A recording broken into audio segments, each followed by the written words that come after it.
Hi students, Indian Economic Development Chapter 5 Rural Development ஓட Part 3 video இது.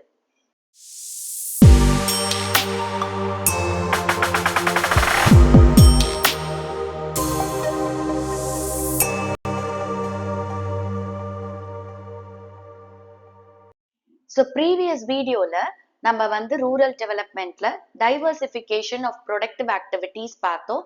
So அதுல என்ன பண்றாங்க, labor force வந்து non-farm sectorsக்கு employment opportunitiesக்கு shift பண்றாங்க. So இப்ப இந்த non-farm areas of employment என்னென்ன அப்படிங்கறத பார்க்கலாம். So first one வந்து animal husbandry. So animal husbandry அப்படின்றது வந்து farm animals ஓட breeding, rearing, caring அதெல்லாம் வரும். நெக்ஸ்ட் வந்துட்டு டயரிங்கிறது டைரி அனிமல்ஸ். ஸோ அதுல இருந்து டைரி ப்ராடக்ட்ஸ் எல்லாம் கிடைக்குதுல்ல, அந்த அனிமல்ஸை ப்ரீட் பண்ணி ரைஸ் பண்றது அண்ட் அதை யூஸ் பண்றது தான் டயரிங்.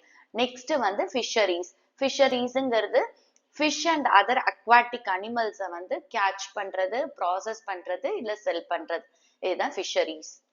நெக்ஸ்ட் நான் ஃபார்ம் ஏரியா ஹார்டிகல்ச்சர் அப்படிங்கிறது ஃப்ரூட்ஸ் வெஜிடபிள்ஸை கல்டிவேட் பண்றது. அதுக்கு அடுத்தது இன்ஃபர்மேஷன் டெக்னாலஜின்னு நம்ம கம்ப்யூட்டர் டெலிகம்யூனிகேஷன்ஸ் யூஸ் பண்றோம். ஸோ இதுல என்ன பண்றோம், டேட்டா எப்ப தேவையோ அதுல இருந்து எடுத்துக்கிறோம், டேட்டாவை ஸ்டோர் பண்றோம், அதே மாதிரி டேட்டாவை டிரான்ஸ்மிட் பண்றோம். ஸோ இந்த 5 நான் ஃபார்ம் ஏரியாஸ் ஆஃப் எம்ப்ளாய்மெண்ட்டை இப்போ டீட்டெயில்டா பார்க்கலாம். ஃபர்ஸ்ட் நம்ம அனிமல் ஹஸ்பண்ட்ரி பார்க்கலாம். அனிமல் ஹஸ்பண்ட்ரியை நம்ம லைஃப் ஸ்டாக் ஃபார்மிங் அப்படின்னு சொல்லலாம். இது அக்ரிகல்ச்சர்ல ஒரு பிரான்ச். இந்த அனிமல் ஹஸ்பண்ட்ரி எதை டீல் பண்ணுது அப்படின்னு பாத்தீங்கன்னா, ஃபார்ம் அனிமல்ஸ், அதாவது அக்ரிகல்ச்சருக்கு யூஸ் பண்றாங்கல்ல அந்த அனிமல்ஸை ப்ரீட் பண்ணி ரியர் பண்ணி கேர் பண்றதுக்கு டீல் பண்ணுது. ஸோ இதுதான் animal husbandry. And livestock அப்படிங்கறத எப்படி டிஃபைன் பண்ணலாம்னா, அக்ரிகல்ச்சர் பர்பஸ்க்கு டொமஸ்டிகேட்டட் அனிமல்ஸை ரைஸ் பண்றாங்கல்ல அதுதான் லைஃப் ஸ்டாக். ஓகே, ஸோ அப்ப அக்ரிகல்ச்சருக்காக அனிமல்ஸை டெயின் பண்ணி அதை ரைஸ் பண்றாங்க. எதுக்காக அப்படின்னா அதோட லேபர் அண்ட் கமாடிட்டிஸ்க்காக. சோ இப்ப டாங்கி இருக்குன்னா டாங்கி மேல மூட்டை தூக்கிட்டு போக முடியும், சோ அதோட லேபரை யூஸ் பண்ணிக்கிறாங்க. அதே மாதிரி மாடை வந்து உழவரத்துக்கு யூஸ் பண்றாங்க, சோ அதோட லேபரை யூஸ் பண்ணிக்கிறாங்க. அதே மாதிரி அதோட கமாடிட்டிஸ் அப்படின்னு சொல்லும் போது மாடுல இருந்து நம்ம பால் கிடைக்குது, அதுக்கப்புறம் ஹென்ல இருந்து முட்டை கிடைக்குது, ஷீப்ல இருந்து உள் கிடைக்குது. சோ இதான் life stock. So life stock ஃபார்மிங்ல என்ன அனிமல்ஸ் எல்லாம் வரும் அப்படின்னு பாத்தீங்கன்னா, கேட்டல், கோட்டு, டக்கு, கூசு, ஹென் இதெல்லாம் வரும். Okay, so largest livestock population in the worldல இந்தியாவுமே ஒண்ணு. ஓகே, so livestock production வந்து மத்த ஃபுட் ப்ரொடியூசிங் ஆக்டிவிட்டீஸை வந்து டிஸ்டர்ப் பண்ணாம என்னெல்லாம் ப்ரொவைட் பண்ணுது அப்படின்னு பாத்தீங்கன்னா, இன்கம் ஸ்டெபிலிட்டியை இன்க்ரீஸ் பண்ணுது, ஃபுட் செக்யூரிட்டி கொடுக்குது, டிரான்ஸ்போர்ட் கொடுக்குது, அதே மாதிரி ஃபியூவல் கொடுக்குது, ஃபேமிலிக்கு நியூட்ரிஷன் கொடுக்குது. Okay, so life stock sector பாத்தீங்கன்னா ஆல்டர்னேட் லைவ்லிஹுட் ஆப்ஷன்ஸை 70 million small and marginal farmersக்கு ப்ரொவைட் பண்ணுது, இன்க்ளூடிங் லேண்ட்லெஸ் லேபரர்ஸ். யாருக்கெல்லாம் லேண்ட் கூட ஓன் பண்ணலையோ அவங்களுக்கு கூட இது ஆல்டர்னேட் லைவ்லிஹுட் ஆப்ஷன் ப்ரொவைட் பண்ணுது இந்த லைஃப் ஸ்டாக் செக்டார். இந்த லைஃப் ஸ்டாக் செக்டார்ல நிறைய விமனுக்குமே எம்ப்ளாய்மெண்ட் ஆப்பர்ச்சுனிட்டிஸ் இருக்கு. இந்தியால பாத்தீங்கன்னா பவுல்ட்ரி, அதாவது கோழி பண்ணை இருக்கு இல்லையா, அதுதான் லார்ஜஸ்ட் ஷேர் இருக்கு, 61% இருக்கு. இதுக்கப்புறம் தான் மத்த animals, camels, Asus, horses, போனிஸ், mules இதெல்லாமே. 2019ல இந்தியால வந்து 303 million கேட்டல்ஸ் இருந்துச்சு, including 110 million buffaloes. Next silver revolution எதை டீல் பண்ணுது அப்படின்னு பாத்தீங்கன்னா, இந்தியால எக் ப்ரொடக்ஷனோட growth ஜாஸ்தி பண்றதுக்கு. சோ இதை எப்படி பண்றாங்க அப்படின்னா, அட்வான்ஸ் மெத்தட்ஸ் அண்ட் டெக்னாலஜிஸ் மூலமா பண்றாங்க. சோ இதனால என்ன ஆகுது அப்படின்னா, பவுல்ட்ரி ஃபார்மிங்கோட எஃபிஷியன்ட் growth இம்ப்ரூவ் பண்ணுது. அண்ட் இது எந்த வருஷம் ஸ்டார்ட் பண்ணாங்கன்னா 1969, அண்ட் 9 years வரைக்கும் தான் இது இருந்துச்சு. ஸோ சைனா அண்ட் யூஎஸ்க்கு அப்புறம் பாத்தீங்கன்னா இந்தியா தான் வந்து 3rd largest producer of egg. Livestock farming இந்தியால எப்படி இருந்துச்சு அப்படின்னு நம்ம பார்க்கலாம். ஸோ அது ஒரு அசஸ்மெண்ட் பார்ப்போம். இப்போ இந்தியால இந்த லைஃப் ஸ்டாக் பாப்புலேஷனோட நம்பர்ஸ் பாத்தீங்கன்னா ரொம்ப இம்ப்ரெசிவா இருந்துச்சு. ஸோ நிறைய லைஃப் ஸ்டாக் பாப்புலேஷன் இருந்துச்சு. பட் மற்ற கண்ட்ரீஸை கம்பேர் பண்ணும்போது இந்தியால அதோட ப்ரொடக்டிவிட்டி வந்து ரொம்ப கம்மியா இருந்துச்சு. ஸோ இந்த அனிமல்ஸை நல்லா ப்ரீட் பண்றதுக்கு இம்ப்ரூவ் டெக்னாலஜி தேவை, அதே மாதிரி ப்ரமோஷன் தேவை. அப்பதான் அதோட ப்ரொடக்டிவிட்டியை இம்ப்ரூவ் பண்ண முடியும். அதே மாதிரி பாத்தீங்கன்னா வெட்டினரி கேர் தேவை. ஓகே, ஹாஸ்பிட்டல்ஸ் தேவை இந்த அனிமல்ஸுக்குன்னு. அதே மாதிரி ஸ்மால் மார்ஜினல் ஃபார்மர்ஸ், லேண்ட்லெஸ் லேபரர்ஸ்க்கெல்லாம் வந்து கிரெடிட் ஃபெசிலிட்டிஸ் ப்ரொவைட் பண்ணும். ஸோ அப்பதான் அவங்க வந்து ஒரு சஸ்டைனபிள் லைவ்லிஹுட் ஆப்ஷன்ஸை வந்து இந்த லைஃப் ஸ்டாக் ப்ரொடக்ஷன் மூலமா என்ஹான்ஸ் பண்ணிக்க முடியும். அண்ட் 2019ல பாத்தீங்கன்னா distribution of poultry and livestock in India இப்படிதான் இருந்துச்சு. ஸோ 1% பிக்ஸ் இருந்துச்சு, 61% பவுல்ட்ரி இருந்துச்சு. அடுத்தது 22% கேட்டல் அண்ட் பஃபலோஸ் இருந்துச்சு. 16% ஷீப்ஸ் அண்ட் கோட்ஸ். நெக்ஸ்ட் வந்து டைரிங். டைரிங் அப்படின்றதும் ஒரு பிரான்ச் ஆஃப் அக்ரிகல்ச்சர். ஸோ இது எதை டீல் பண்ணுது அப்படின்னு பாத்தீங்கன்னா டைரி அனிமல்ஸோட ப்ரீடிங், ரேசிங் அண்ட் யூட்டிலைசேஷனை பத்தி டீல் பண்ணுது. எதுக்காக இந்த டைரி அனிமல்ஸ் அப்படின்னா மில்க் ப்ரொடியூஸ் பண்றதுக்கும் அண்ட் அந்த மில்க்ல இருந்து டைரி ப்ராடக்ட்ஸை ப்ராசஸ் பண்றதுக்கும். ஸோ டைரிங் அப்படின்றது மில்க் அண்ட் மில்க் ப்ராடக்ட்ஸ் இருக்கு இல்லையா, அதை ப்ரொடியூஸ் பண்ணி ஸ்டோர் பண்ணி டிஸ்ட்ரிபியூட் பண்றது. ஸோ இந்தியாவோட டைரி செக்டார் பாத்தீங்கன்னா 30 இயர்ஸா ரொம்ப நல்லா பெர்ஃபார்ம் பண்ணிட்டு இருக்கு. அண்ட் இந்த ஆபரேஷன் ஃப்ளட், தட் இஸ் இது ஒரு ஒயிட் ரெவல்யூஷன் கொண்டு வந்தாங்க. இதுல பாத்தீங்கன்னா மில்க் ப்ரொடக்ஷன்ல வேர்ல்டுலயே இந்தியா தான் ஃபர்ஸ்ட் இன் ரேங்க் ஆயிருக்கு. அண்ட் இந்தியாவோட மில்க் ப்ரொடக்ஷன் பாத்தீங்கன்னா 1950 to 51 வந்து 17 மில்லியன் டன்ஸ் இருந்துச்சு. அதே வந்து 2006 to 7 102.6 மில்லியன் டன்ஸ் ஆயிருக்கு. ஸோ இன்க்ரீஸ் ஆயிருக்கு. அதே மாதிரி பாத்தீங்கன்னா 2016-17ல 165.64 மில்லியன் டன்ஸ் இருந்துச்சு. அதே 2019-20ல 198.4 மில்லியன் டன்ஸ் ஆயிருக்கு. ஸோ இந்த மில்க் ப்ரொடக்ஷன் இந்தியால பாத்தீங்கன்னா இன்க்ரீஸ் ஆயிட்டே இருக்கு. இந்த ஆபரேஷன் ஃப்ளட்ன்னு பார்த்தோம்ல, அதை நம்ம ஒயிட் ரெவல்யூஷன் அப்படின்னு சொல்லலாம். இது வந்து நேஷனல் டைரி டெவலப்மெண்ட் போர்ட் 1970ல வந்து ஸ்டார்ட் பண்ணாங்க. அப்போ டாக்டர் வர்கீஸ் குரியன் தான் வந்து சேர்மேனா இருந்தாரு. அவரோட எக்ஸ்பர்ட் கைடன்ஸ்ல தான் வந்து இந்த மூவ்மெண்ட்டை ஸ்டார்ட் பண்ணாங்க. ஸோ இதோட அப்ஜெக்டிவ் என்ன அப்படின்னு பாத்தீங்கன்னா நேஷன் வைட், அதாவது இந்தியாக்குள்ள வந்து இந்த மில்க் ப்ரொடியூஸ் பண்றாங்கல்ல அவங்களோட நெட்வொர்க்கை கொண்டு வரதுக்கு தான் இந்த ப்ரோக்ராம் பண்ணாங்க. சோ இந்தியால வந்து மில்க் ப்ரொடக்ஷனை வந்து ரைஸ் பண்ணணும் அப்படின்னு சொல்லி ஒரு மூவ்மெண்ட் பண்ணாங்க இல்லையா, அதுக்கு பேர் தான் ஒயிட் ரெவல்யூஷன். சோ இந்த ஆபரேஷன் ஃப்ளட் சிஸ்டம் கீழே பாத்தீங்கன்னா ஃபார்மர்ஸ் என்ன செய்வாங்க, அவங்களோட மில்க் ப்ரொடியூஸை வந்து டிஃபரெண்ட் கிரேட்ஸ், அதாவது கிளாசிஃபை பண்ணிக்குவாங்க குவாலிட்டியை வச்சு. சோ அந்த மாதிரி அவங்க பூல் பண்ணிக்கிறாங்க அந்த மில்க் எல்லாம். அதுக்கப்புறமா அதை ப்ராசஸ் பண்ணி அதை அர்பன் சென்டர்ஸ்க்கு வந்து மார்க்கெட் பண்றாங்க கோஆபரேட்டிவ்ஸ் மூலமா. சோ ஃபார்மர்ஸ்க்கு வந்து ஃபேர் பிரைஸ் அண்ட் இன்கம் கொடுக்கறத அஷ்யூர் பண்றாங்க. அண்ட் குஜராத் ஸ்டேட்ல தான் வந்து இந்த மில்க் கோஆபரேட்டிவ்ஸை வந்து எஃபிஷியன்ட்டா இம்ப்ளிமெண்ட் பண்ணாங்க. அது ரொம்ப சக்சஸ்ஃபுல்லா இருந்துச்சு. அதுக்கப்புறம் நிறைய ஸ்டேட்ஸ் அதை ஃபாலோ பண்ணுச்சு. Okay, so major milk producing states பாத்தீங்கன்னா குஜராத், மத்திய பிரதேஷ், உத்தரப்பிரதேஷ், ஆந்திர பிரதேஷ், மகாராஷ்டிரா, பஞ்சாப், ராஜஸ்தான். அண்ட் இப்போ important productive sectors for diversification சொல்லி எமர்ஜ் ஆயிட்டு இருக்கிறது எதெல்லாம் பாத்தீங்கன்னா meat, eggs, wool and other by products. Next fisheries. Fisheries அப்படின்றது fish and other aquatic animals. Aquatic அனிமல்ஸ்னா வாட்டர்ல இருக்கிற அனிமல்ஸ். ஸோ இந்த ஃபிஷ் அண்ட் அதர் அக்வாட்டிக் அனிமல்ஸோட ஆக்குபேஷன் இருக்கு இல்லையா, அதுதான் ஃபிஷரின்னு சொல்றோம். ஸோ இந்த ஆக்குபேஷன்ல என்ன இருக்கும்னு பாத்தீங்கன்னா இந்த ஃபிஷ் அண்ட் அதர் அக்வாட்டிக் அனிமல்ஸை பிடிக்கிறாங்க, ப்ராசஸ் பண்றாங்க, செல் பண்றாங்க. இதுதான் ஃபிஷரிஸ். ஸோ ஒரு கண்ட்ரில சோஷியோ எக்கனாமிக் டெவலப்மெண்ட்டுக்கு இந்த ஃபிஷரி செக்டர் வந்து ஒரு இம்பார்ட்டன்ட் ரோல் பிளே பண்ணுது. இந்தியால பாத்தீங்கன்னா இந்த ஃபிஷரிஸ் அண்ட் அக்வா கல்ச்சருக்கு வந்து பட்ஜெட்ரி அலோகேஷனை இன்க்ரீஸ் பண்ணியிருக்காங்க. அதே மாதிரி நியூ டெக்னாலஜிஸை இன்ட்ரடியூஸ் பண்ணியிருக்காங்க. அதனால வந்து இந்த ஃபிஷரிஸோட டெவலப்மெண்ட் வந்து ஒரு இமென்ஸ் growth காமிச்சிருக்கு. நெக்ஸ்ட் நம்ம ஃபிஷிங்கை பத்தி சில இம்பார்ட்டன்ட் பாயிண்ட்ஸ் பார்க்கலாம். ஃபர்ஸ்ட் ஒன் வந்து fishing community regards water body as mother. Fishing community அப்படிங்கிறது இந்த ஃபிஷிங் தொழிலை நம்பி இருக்காங்க இல்லையா பீப்புள், அவங்க தான் ஃபிஷிங் கம்யூனிட்டி. ஸோ அவங்க என்ன அந்த வாட்டர் பாடியை வந்து மதரா கன்சிடர் பண்ணிக்கிறாங்க. ஏன்னா ஃபிஷ், இந்த அக்வாட்டிக் அனிமல்ஸ் எல்லாம் எங்க வளருது, வாட்டர்ல தான் வளருது. ஸோ அதனால அவங்களுக்கு சாப்பாடுங்கிறதே இந்த ஃபிஷிங் அப்படிங்கிற ஆக்குபேஷன் தான் அவங்களோட சாப்பாடு. சோ இதுதான் லைஃப் கிவிங் சோர்ஸ். அப்ப அந்த லைஃப் கிவிங் சோர்ஸை யார் ப்ரொவைட் பண்றாங்க உங்களுக்கு, அந்த வாட்டர் பாடிஸ் தான் ப்ரொவைட் பண்ணுது. வாட்டர் பாடிஸ் அப்படிங்கிறது sea, oceans, rivers, lakes, natural aquatic ponds, streams, இது எல்லாமே. சோ இந்த வாட்டர் பாடிஸ் தான் அவங்களுக்கு இந்த லைஃப் கிவிங் சோர்ஸை ப்ரொவைட் பண்ணுது. சோ அதனால அவங்க அந்த வாட்டர் பாடிய மதராவோ இல்ல ஒரு ப்ரொவைடராவோ கன்சிடர் பண்ணிக்கிறாங்க. Next point volume of fish production. So எவ்வளோ வால்யூம் ஃபிஷ் ப்ரொடக்ஷன் இருக்கு அப்படின்னு பாத்தீங்கன்னா நம்மளுக்கு ரெண்டு சோர்ஸ் இருக்கு. ஒன்னு இன்லாண்ட் சோர்சஸ், இன்னொன்னு மரைன் செக்டா. மெரைன் செக்டாங்கிறது சீஸ், ஓஷன்ஸ். இன்லாண்ட் சோர்சஸ் அப்படின்றது வந்து ரிவர்ஸ், பாண்ட்ஸ், ஸ்ட்ரீம்ஸ், இந்த மாதிரி. ஸோ இந்த இன்லாண்ட் சோர்சஸ் வந்து டோட்டல் ஃபிஷ் ப்ரொடக்ஷன்ல 65% இது கான்ட்ரிபியூட் பண்ணுது. மிச்ச 35% வந்து இந்த மெரைன் செக்டார்ல இருந்து வருது. Next point share of fishing in GDP. So total ஜிடிபியில பாத்தீங்கன்னா இந்த டோட்டல் ஃபிஷ் ப்ரொடக்ஷன் வந்து 0.9% கான்ட்ரிபியூட் பண்ணுது. அண்ட் இந்தியால மேஜர் ஃபிஷ் ப்ரொடியூசிங் ஸ்டேட்ஸ் எதுன்னு பாத்தீங்கன்னா வெஸ்ட் பெங்கால், ஆந்திர பிரதேஷ், கேரளா, குஜராத், மகாராஷ்டிரா அண்ட் தமிழ்நாடு. நெக்ஸ்ட் வந்து women participation in fishing. So women வந்து ஆக்டிவா ஃபிஷிங்ல இன்வால்வ் ஆகுறது இல்லை. அவங்க கடலுக்கு போய் ஃபிஷிங் பண்றது அதெல்லாம் பண்றது கிடையாது.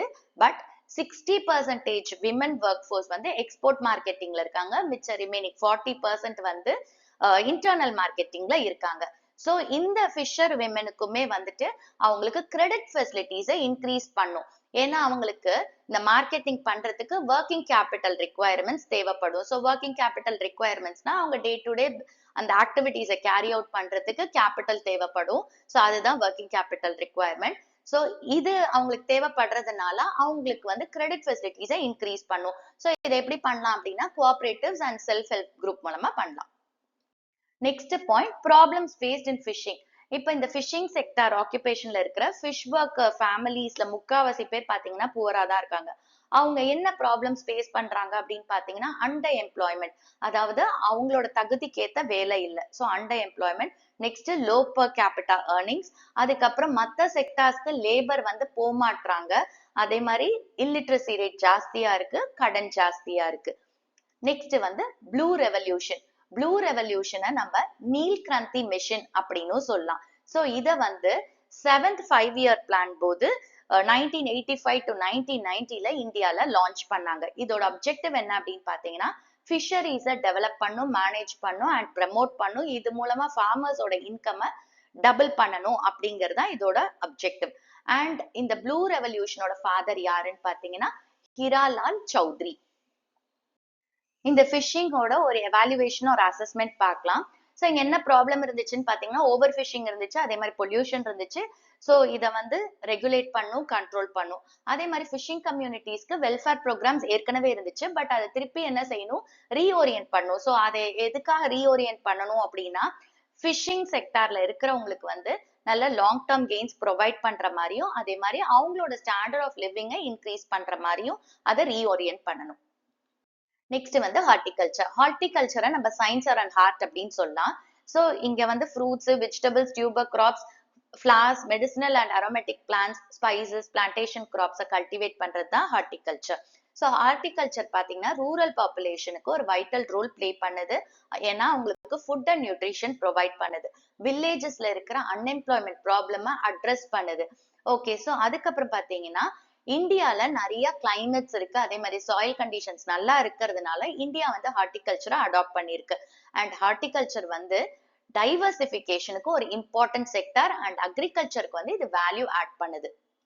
ஹார்டிகல்ச்சர் பத்தி சில இம்பார்ட்டன்ட் பாயிண்ட்ஸ் பார்க்கலாம். First one, contribution. ஹார்டிகல்ச்சர் வந்து அக்ரிகல்ச்சர் அவுட்புட்டோட வேல்யூல 1/3 கான்ட்ரிபியூட் பண்ணுது அண்ட் இந்தியாவோட ஜிடிபில 6% கான்ட்ரிபியூட் பண்ணுது. நெக்ஸ்ட் வந்து ஷேர் இன் வேர்ல்ட்ஸ் ப்ரொடக்ஷன்.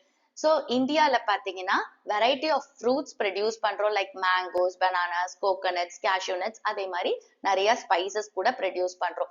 ஸோ இந்த ஃப்ரூட்ஸ் அண்ட் ஸ்பைசஸோட ப்ரொடக்ஷன்ல இந்தியா தான் வந்து வேர்ல்ட் லீடரா இருக்கு. அண்ட் பிரசன்டா பாத்தீங்கன்னா ஃப்ரூட்ஸ் அண்ட் வெஜிடபிள்ஸ் ப்ரொடியூசர்ல இந்தியா தான் செகண்ட் லார்ஜஸ்ட் கண்ட்ரியா இருக்கு.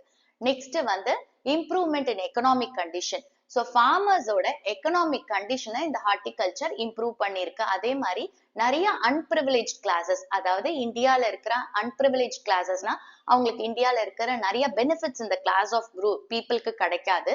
ஸோ அவங்களதான் அன்பிரிவிலேஜ் கிளாஸஸ் அப்படின்னு சொல்லுவோம். ஸோ அவங்களோட லைவ்லிஹுட்டையும் இம்ப்ரூவ் பண்ணிருக்கு. நெக்ஸ்ட் பாயிண்ட் வந்து great scope for women employment. So ஹார்டிகல்ச்சர்ல வந்து விமனுக்கு எம்ப்ளாய்மெண்ட் ஆப்பர்ச்சுனிட்டிஸ் நிறைய இருக்கு, அதாவது ரூரல் ஏரியாஸ்ல இருக்கிற விமனுக்கு. ஸோ எந்த ஏரியாஸ்ல எல்லாம் அப்படின்னு பாத்தீங்கன்னா flower harvesting, nursery maintenance, hybrid seed production, tissue culture, propagation of fruits, flowers, food processing, இந்த மாதிரி ஏரியாஸ்ல வந்து ரூரல் ஏரியாஸ் விமனுக்கு வந்து நிறைய எம்ப்ளாய்மெண்ட் ஆப்பர்ச்சுனிட்டிஸ் இருக்கு. Next golden revolution. Golden revolution அப்படின்றது இந்த horticulture products, fruits, vegetable, flowers இதெல்லாம் இருக்குல்ல, இதோட ப்ரொடக்ஷன் எந்த பீரியட்ல ஜாஸ்தியா இன்க்ரீஸ் ஆச்சோ அந்த பீரியட தான் நம்ம கோல்டன் ரெவல்யூஷன் அப்படின்னு சொல்லுவோம். ஸோ இந்தியாவோட கோல்டன் ரெவல்யூஷன் பீரியட் வந்து 1991 to 2003. ஸோ இந்த கோல்டன் ரெவல்யூஷன் பீரியட்ல ஹார்டிகல்ச்சரல் கிராப்ஸோட ப்ரொடக்ஷன் வந்து ரேப்பிடா இன்க்ரீஸ் ஆச்சு. அண்ட் இந்த கோல்டன் ரெவல்யூஷனோட ஃபாதர் யாருன்னா நிர்பக் துதேஜ். ஹார்டிகல்ச்சர் பத்தி ஒரு எவாலுவேஷன் பார்ப்போம். ஹார்டிகல்ச்சர் வந்து ரொம்ப சக்சஸ்ஃபுல்லா வந்திருக்கு. ஏன்னா இது வந்து ஒரு பெஸ்ட் லைவ்லிஹுட் ஆப்ஷன் அண்ட் இதை வந்து இன்னும் என்கரேஜ் பண்ணணும். ஓகே, சோ இப்போ இந்த ஹார்டிகல்ச்சரோட ரோலை வந்து இன்னும் இம்ப்ரூவ் பண்ணணும் அப்படின்னா இன்ஃப்ராஸ்ட்ரக்சர் தேவைப்படுது. Like electricity, gold storage systems, marketing linkages, small scale processing units, அதே மாதிரி டெக்னாலஜி இம்ப்ரூவ்மெண்ட் அண்ட் இதை பத்தி நிறைய இன்ஃபர்மேஷன் ஸ்ப்ரெட் பண்ணணும். Next information technology. Information technology அப்படின்றது இன்ஜினியரிங்கோட ஒரு பிரான்ச். ஓகே, ஸோ இதுல வந்து கம்ப்யூட்டர்ஸ் யூஸ் பண்றோம், அதே மாதிரி டெலிகம்யூனிகேஷன்ஸ் யூஸ் பண்றோம். ஏன்னா இதுல டேட்டாவை நம்ம ஸ்டோர் பண்றோம், எப்ப டேட்டா தேவைப்படுதோ அதை ரெட்ரீவ் பண்றோம் அண்ட் இன்ஃபர்மேஷனை டிரான்ஸ்மிட் பண்றோம். இதுதான் information technology. So information technology பத்தி இம்பார்ட்டன்ட் பாயிண்ட்ஸ் பார்த்தீங்கன்னா, கவர்மெண்ட் வந்து appropriate information and software tools வச்சு அவங்க எந்த ஏரியாஸ்ல எல்லாம் ஃபுட் இன்செக்யூரிட்டி இருக்கு, ஸோ அவங்களுக்கு வந்து ஃபுட் ஸ்கேசிட்டி இருக்கு அப்படின்னு சொல்லி ப்ரெடிக்ட் பண்றாங்க. ஏன்னா எமர்ஜென்சி சுச்சுவேஷன்ஸை அவங்களால இது மூலமா ப்ரிவென்ட்டும் பண்ண முடியும், ரெடியூஸும் பண்ண முடியும். அடுத்தது அக்ரிகல்ச்சர் செக்டர்ல பாத்தீங்கன்னா இது ஒரு பாசிட்டிவ் இம்பாக்ட் கொண்டு வருது. ஏன்னா இது இன்ஃபர்மேஷனை சர்க்குலேட் பண்ணுது. எதை பத்தின இன்ஃபர்மேஷன் அப்படின்னா, நியூ டெக்னாலஜிஸ் என்ன இருக்கு, அதோட அப்ளிகேஷன் எப்படி அண்ட் அதோட ப்ரைசஸ் என்ன, அதே மாதிரி கிராப்ஸ் வந்து வளர்க்கணும் அப்படின்னா என்ன வெதர் கண்டிஷன்ஸ் தேவை, சாயில் கண்டிஷன்ஸ் என்ன தேவை, இதை பத்தின இன்ஃபர்மேஷன் எல்லாமே கொடுக்குது.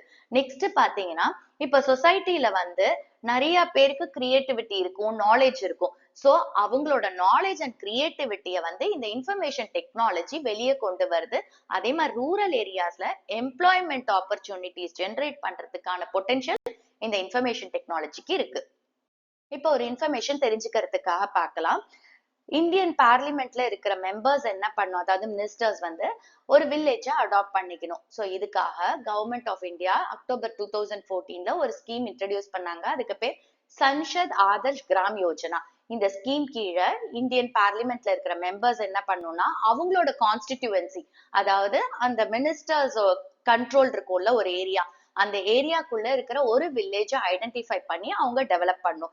ஸோ இதை ஸ்டார்ட் பண்றதுக்காக, இந்த ஸ்கீமை ஸ்டார்ட் பண்றதுக்காக எம்பிஸ் என்ன பண்ணும் அப்படின்னா 2016 ஒரு வில்லேஜை டெவலப் பண்ணும். இது ஒரு மாடல் வில்லேஜா இருக்கும். அதுக்கப்புறம் 2019 இன்னும் 2 வில்லேஜை டெவலப் பண்ணும். இந்த மாதிரி அவங்க வந்து இந்தியால 2500 வில்லேஜஸ் டெவலப் பண்ணும். ஸோ இந்த ஸ்கீம் படி ஒரு வில்லேஜ்ல, அதாவது பிளெயின்ஸ்ல இருக்கிற வில்லேஜா இருக்கும்போது அந்த பாப்புலேஷன் 3000 to 5000 இருக்கலாம்.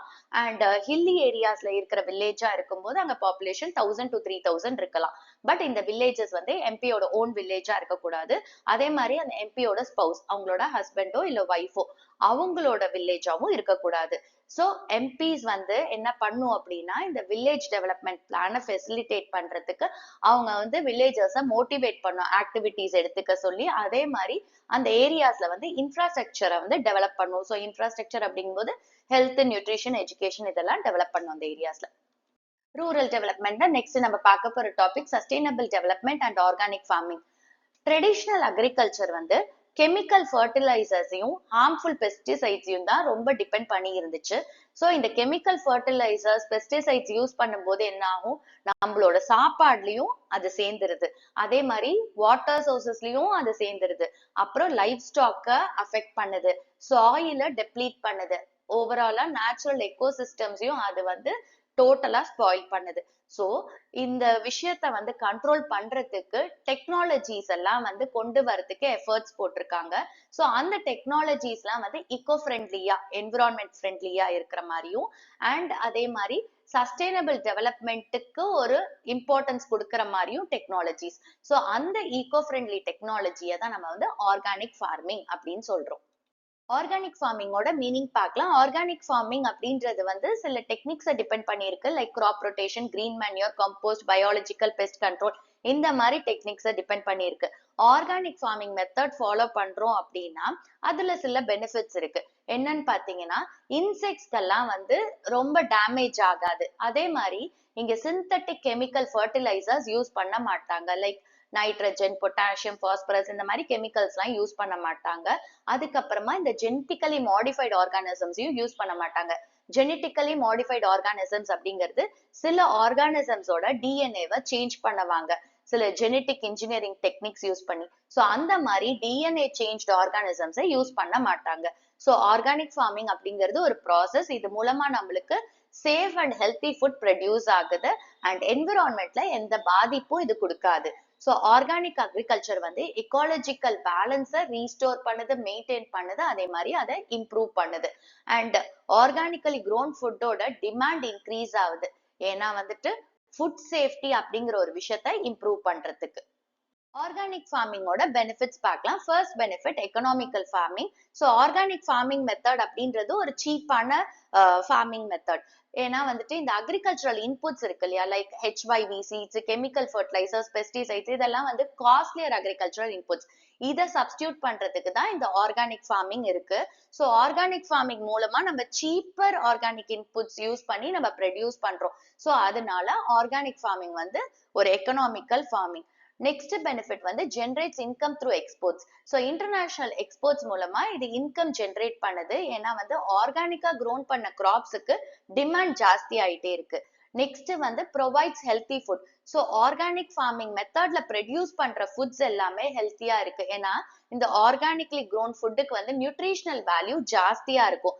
கெமிக்கல் ஃபார்மிங்ல யூஸ் பண்ணி நம்ம ஃபுட் க்ரோ பண்றதை விட இந்த ஆர்கானிக்கா க்ரோ பண்ற ஃபுட்டுக்கு வந்து நியூட்ரிஷனல் வேல்யூ ஜாஸ்தியா இருக்கும்.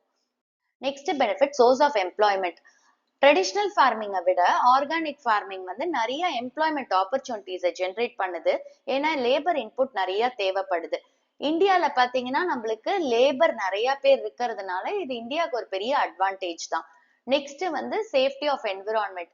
ஸோ இந்த ஆர்கானிக் ஃபார்மிங்ல ப்ரொடியூஸ் பண்ற அவுட்புட் எல்லாமே பெஸ்டிசைட் ஃப்ரீ. ஸோ அதனால வந்து இங்க எக்கலாஜிக்கல் பேலன்ஸை மெயின்டைன் பண்ண முடியுது. நெக்ஸ்ட் வந்து sustain soil fertility.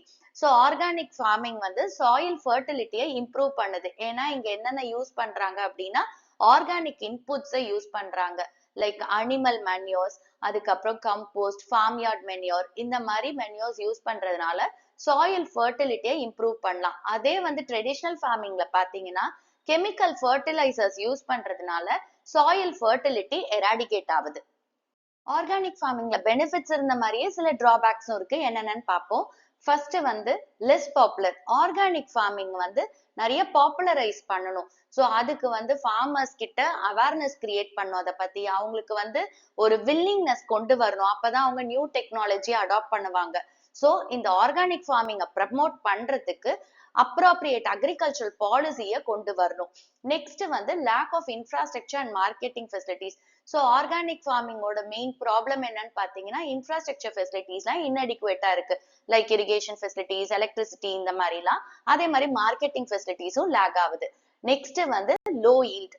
Organic farming பாத்தீங்கன்னா இனிஷியல் இயர்ஸ்ல வந்து அதோட அவுட்புட் கம்மியா தான் இருக்கும், அதே மாடர்ன் அக்ரிகல்ச்சர் ஃபார்மிங்கோட கம்பேர் பண்ணும்போது.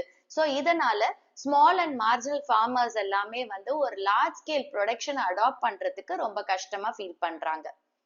நெக்ஸ்ட் டிஸ்அட்வான்டேஜ் வந்து ஷார்ட்டர் ஃபுட் லைஃப். இப்போ ஆர்கானிக் ஃபார்மிங் மெத்தட் யூஸ் பண்ணும்போது அவங்க கெமிக்கல் ஃபர்டிலைசர்ஸ், பெஸ்டிசைட்ஸ் இதெல்லாம் யூஸ் பண்றது இல்ல. ஸோ அதனால இந்த ஆர்கானிக் ப்ரொடியூஸ் இருக்குல்ல, அவுட்புட் இருக்குல்ல, அதோட ஷெல்ஃப் லைஃப் வந்து ரொம்ப கம்மியா தான் இருக்கும், அதாவது அதோட எக்ஸ்பைரி பீரியட். ஸோ சீக்கிரமா அது எக்ஸ்பயர் ஆயிடும். அதே இதெல்லாம் பாத்துருங்களேன், இந்த கெமிக்கல் ஃபர்டிலைசர்ஸ், பெஸ்டிசைட்ஸ் யூஸ் பண்ணி ப்ரொடியூஸ் பண்றாங்கல்ல, அந்த மாதிரி இருக்கிற ப்ரொடியூஸோட ஷெல்ஃப் லைஃப் பாத்தீங்கன்னா ரொம்ப நாளைக்கு அது வரும்.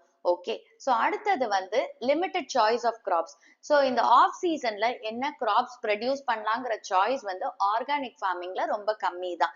இந்த மாதிரி லிமிடேஷன்ஸ் இருந்தா கூட ஆர்கானிக் ஃபார்மிங் வந்து அக்ரிகல்ச்சரோட சஸ்டைனபிள் டெவலப்மெண்ட்டுக்கு ஹெல்ப் பண்ணுது. அண்ட் இந்தியா பாத்தீங்கன்னா ஆர்கானிக் ப்ராடக்ட்ஸை டொமஸ்டிக் மார்க்கெட் அண்ட் இன்டர்நேஷனல் மார்க்கெட்டுக்கு ப்ரொடியூஸ் பண்றதுக்கு அட்வான்டேஜ் இருக்கு. சாப்டரோட எண்டுக்கு வந்துட்டோம். ரூரல் டெவலப்மெண்ட் எவாலுவேட் பண்ணி இன்டர்பிரேட் பண்ணுவோம். இப்போ இந்த ரூரல் செக்டார் அப்படிங்கிறது வந்து ஒரு சேஞ்ச் வர வரைக்கும் அது பேக்வேர்டாவே தான் இருக்கும். ஸோ அப்போ ரூரல் செக்டாரை டெவலப் பண்றதுக்கு சில சேஞ்சஸ் கொண்டு வரணும். அது என்னென்ன சேஞ்சஸ் அப்படிங்கிறத பார்க்கலாம். ஃபர்ஸ்ட் ஒன் வந்து stress on diversification. So rural ஏரியாஸை இன்னும் ஸ்ட்ராங்கா ஆக்கிறதுக்கு டைவர்சிஃபிகேஷன் கொண்டு வரணும். ஸோ டைவர்சிஃபிகேஷன் அப்படின்றது வந்து எந்த ஏரியாஸ்லன்னு பார்த்தா dairying, poultry, fisheries, vegetable, fruits, இந்த மாதிரி ஏரியாஸ்ல டைவர்சிஃபை பண்ணும்போது ரூரல் ஏரியாஸ் இன்னும் ஸ்ட்ராங் ஆயிரும். அடுத்தது வந்து ரூரல் அண்ட் அர்பனை லிங்க் பண்ணணும். ஸோ அப்போ ரூரல் ப்ரொடக்ஷன் சென்டர்ஸை அர்பன் அண்ட் ஃபாரின் மார்க்கெட்ஸோட லிங்க் பண்றதுக்கு எஃபர்ட்ஸ் போடணும். அப்பதான் வந்து ரிட்டர்ன்ஸ் ஆன் இன்வெஸ்ட்மெண்ட் வந்து ஜாஸ்தியா வரும். நெக்ஸ்ட் வந்து better facilities. Infrastructure like credit marketing இதை டெவலப் பண்றதுக்கு எஃபர்ட்ஸ் போடணும். அதே மாதிரி ஒவ்வொரு ஸ்டேட்டோட அக்ரிகல்ச்சர் டிபார்ட்மெண்ட்ஸை டெவலப் பண்றதுக்கு எஃபர்ட்ஸ் போடணும். அப்புறமா அக்ரிகல்ச்சர் பாலிசிஸ் வந்து ஃபார்மர் ஃப்ரெண்ட்லியா இருக்கணும். ஸோ அதை டெவலப் பண்றதுக்கு எஃபர்ட்ஸ் போடணும். அதே மாதிரி ஃபார்மர் குரூப்ஸோட நல்ல ரிலேஷன்ஷிப் வச்சுக்கணும். அவங்க வந்து எப்படி பெர்ஃபார்ம் பண்ணிட்டு இருக்காங்க அப்படின்னு சொல்லி அவங்களுக்கு கிரிட்டிசிசம்ஸும் கொடுக்கணும். அதே மாதிரி எங்கெங்க அவங்களை அப்ரிஷியேட் பண்ண முடியுமோ அதையும் அவங்க பண்ணும். ஸோ இதை டெவலப் பண்றதுக்கும் எஃபர்ட்ஸ் போடணும். ஸோ இதெல்லாம் எதுக்கு அப்படின்னா ரூரல் செக்டாரோட ஃபுல் பொட்டன்ஷியலை அச்சீவ் பண்றதுக்கு.